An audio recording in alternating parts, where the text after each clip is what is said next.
কেৱল মাত্ৰ জনজাতিৰ প্ৰতাৰণা হৈ আহিছে। আমি দেখি আছো আপোনালোকে কেৱল মাত্ৰ আমি ইয়াৰ পৰা আপোনালোকক স্পষ্ট পুৰণা কৰিছে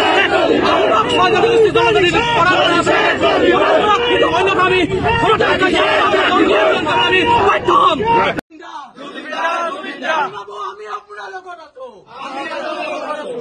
গোটেই অসম আপোনাৰ লগত আছে। আমি আপোনাৰ লগত আছো।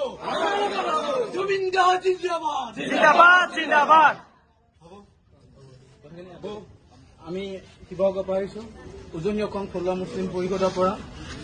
আমি শিৱসাগৰতো বা উজনি অসমতো আমি প্ৰতিবাদী কাৰ্য চলাই আছো। আপোনাক মাত এষাৰ দিব আহিলো। আমাৰ জিলা সাধাৰণ সম্পাদকক মই অনুৰোধ জনাইছো